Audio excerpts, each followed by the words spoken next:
Tesla delivery numbers came out this morning, 15 minutes into the market open already, and at one point we saw Tesla all the way down at 242.69. But since then we have bounced and we're trying to hold.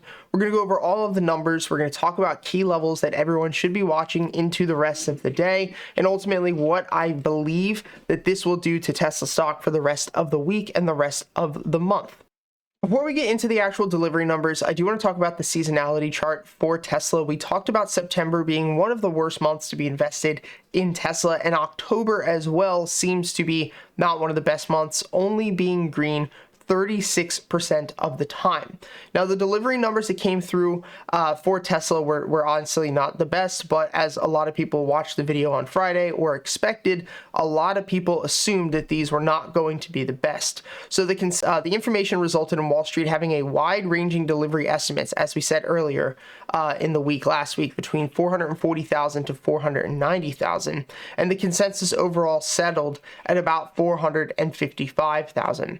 And so let's go through, look at these numbers. Total deliveries 435,000, so that is obviously lower than even the lowest expectations, which is not going to be the best. Model 3 and Y is going to be 419,000 of those deliveries. Model S and X is 15,985 of those deliveries, and then obviously production was 430,000. Now, something to notice, though, is that they still beat their record. This is still very good for Tesla, still growing, but it still is not good enough for what the consensus was by Wall Street as a whole, which is why we're seeing this aggressive sell-off as of right now. We have bounced, like we talked about. We are pressing up and we're pushing up to 250 now that we're starting to digest this information a little bit better. So initially seeing that we missed even the lowest consensus report, but understanding that it's still a record delivery quarter for Tesla. And as a long-term investor, this is something that I have been a little bit worried about for 2023 and 2024. One of the biggest things that everybody talks about is the demand for these vehicles. And I am a long-term investor through and through for Tesla. I need to state that I have 400 shares, but demand is shrinking. I think a lot of this has to do with higher interest rates, people finally feeling the effects of inflation after this high inflationary period for about 2 years now. And in total, just people having less money for less demand for a more luxury car. Yeah, you're right. It's not a massive luxury car, but it's still a luxury car that your average American would probably have trouble affording if we were to actually financially audit them and not just be like, no, it's good. I make 100 grand a year. I'm fine. There's going to see demand dropping. And this is something that I objectively as a bull understand and understood going into this year, which is why I believe that we probably weren't going to have the best year. But looking at that, I mean, Tesla's still sitting here, still testing 245, still testing this 250 range.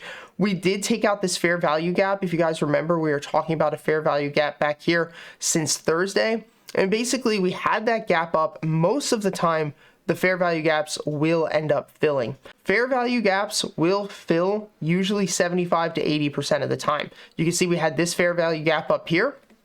And this isn't a full gap video, but I just want to show you guys how this played out. We have this fair value gap all the way up at the top left, and boom, we fill it right here on that pop on Friday, but we still have these two to the bottom. I was expecting this morning, which is why I didn't buy Tesla yet. I was expecting Tesla to sell off to 240 because that's where this other fair value gap is, and it's also down here where we have this big order block setting in.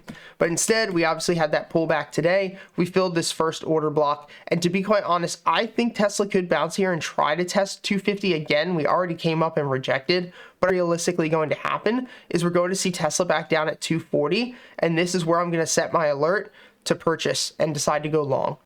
Once this fair value gap is filled here and we hold on this order block level, I will have no problem going long, looking for that move back up to $260, which is a 10% move to the upside. And then I'd set a stop around 233.